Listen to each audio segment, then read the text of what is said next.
Hello नमस्कार दोस्तों, आप सभी का हमारे चैनल में बहुत बहुत स्वागत है। और आज ये ज्योग्राफी की एक विशिष्ट महत्वपूर्ण हम क्लास लेकर आए हैं। तो दोस्तों चलो शुरू करते हैं आज की वीडियो। और आज की वीडियो में हम पढ़ेंगे भारत में कृषि। जैसा आप स्क्रीन पर देख पा रहे हैं, भारत में कृषि। और आज की वीडियो में हम चर्चा करेंगे कि भारत में कितने प्रकार की ऋतुएं पाई जाती हैं, किस तरह की फसलें मिलती हैं और किस मौसम में किस तरह की फसलें उगाई जाती हैं। जैसे रबी की फसल क्या है, खरीफ की फसल क्या है, जायद की फसल क्या है। तो दोस्तों चलो शुरू कर लेते हैं आज की वीडियो। और जैसा आप स्क्रीन पर देख पा रहे हैं, इसमें लिखा हुआ है कि कुल श्रम शक्ति का 54% भाग कृषि से रोजगार पाता है। पूरी भारत में जो है 54% जो लोग हैं वो कृषि क्षेत्र से संलग्न है। और भारत का जो है 54% जो रोजगार है वो कृषि सेक्टर से ही आता है। इसलिए भारत को कृषि प्रधान देश भी कहा जाता है। भारत में 15 कृषि जलवायु प्रदेश पाए जाते हैं। 15 कृषि जलवायु प्रदेश पाए जाते हैं। और हर पौधा एक विशिष्ट जलवायु में ही पनपता है।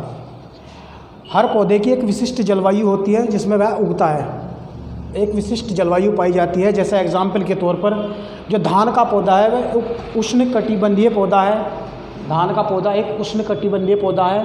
और गेहूं का जो पौधा है वो एक शीतोष्ण कटिबंधीय पौधा है।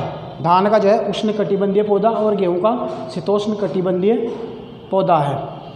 तो इसको थोड़ा समझ लेते हैं कि उष्णकटिबंधीय और जो शीतोष्ण कटिबंधीय है वो क्या होता है। जैसे देखिए, ये पूरा हमारा एक पृथ्वी है। पृथ्वी को हम मान लेते हैं।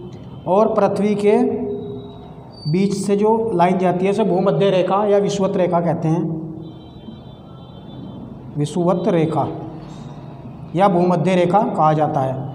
और इसको 0 डिग्री से कहते हैं, विषुवत रेखा या भूमध्य रेखा। और जैसे जैसे हम ये ऊपर का उत्तरी ध्रुव और नीचे दक्षिण ध्रुव है। मान लिया यहाँ से 10 डिग्री उत्तरी अक्षांश, 10 डिग्री, ऐसे आगे बढ़ेंगे 20 डिग्री, 30 डिग्री, यहाँ से मान लिया 45 है, 60 डिग्री, 75 और ये 90, यहाँ पे 90 है, 75 है, 60 है। इसी प्रकार दक्षिण ध्रुव में भी हम आगे बढ़ सकते हैं। और ये दक्षिणी अक्षांश जो है, तो जो 0 डिग्री से मान लिया 10 डिग्री का जो एरिया है उत्तरी ध्रुव में, और इसी प्रकार 0 से 10 डिग्री दक्षिण ध्रुव की ओर, 10, 20 दक्षिण ध्रुव की ओर वाला जो क्षेत्र है इसको हम बोलते हैं उष्णकटिबंधीय क्षेत्र। उष्णकटिबंधीय क्षेत्र। और उसके बाद जो 20 डिग्री से मान लिया ये ऊपर वाला जो क्षेत्र है, 20 से 30 डिग्री उत्तरी अक्षांश, इसी प्रकार 20 से 30 डिग्री दक्षिणी अक्षांश में जो होगा इसको हम बोलेंगे शीतोष्ण कटिबंधीय क्षेत्र। शीतोष्ण कटिबंधीय क्षेत्र। और जो बीच वाला जो एरिया है इसको हम 0 डिग्री से मान लिया 20 डिग्री तक, यहाँ तक ये हो जाएगा उष्णकटिबंधीय। उष्णकटिबंधीय। और ये ऊपर वाला हो जाएगा शीतोष्ण कटिबंधीय। शीतोष्ण कटिबंधीय क्षेत्र। इसी प्रकार दक्षिण में भी ये ऊपर वाला उष्णकटिबंधीय और दक्षिण वाला ये शीतोष्ण कटिबंधीय हो जाएगा। 20 डिग्री से 30 डिग्री के बीच वाला, और 0 से 20 तक उष्णकटिबंधीय दक्षिण ध्रुव में भी। ठीक है।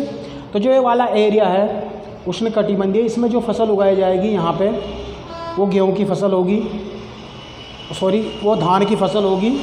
उष्णकटिबंधीय पौधा है जैसे धान, इसके अंदर धान की फसल उगाई जाएगी इस पूरे एरिया पे। और जो भूमध्य सागरीय वाला क्षेत्र है, शीतोष्ण जो क्षेत्र है, वहाँ पे गेहूं की फसल उगाई जाएगी। तो यही कारण है कि भारत में जो है वो 3 ऋतुएं पाई जाती हैं। पहली ऋतु जो है वो है खरीफ फसल। खरीफ फसल को मानसून काल की फसल भी कहा जाता है। ये गर्मी की फसल है और जून और जुलाई में बोया जाता है ये फसल, और अक्टूबर में काटा जाता है।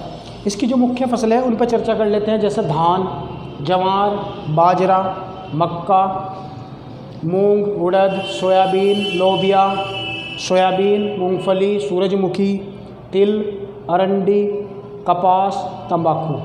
इसमें से जैसे धान, जवार, बाजरा और मक्का जो है वो खाद्यान्न फसलें हैं। मूंग, उड़द, सोयाबीन, लोबिया जो है ये दलहन फसलों में आते हैं। सोयाबीन, मूंगफली और सूरजमुखी जो है वो तिलहन फसलों में आते हैं।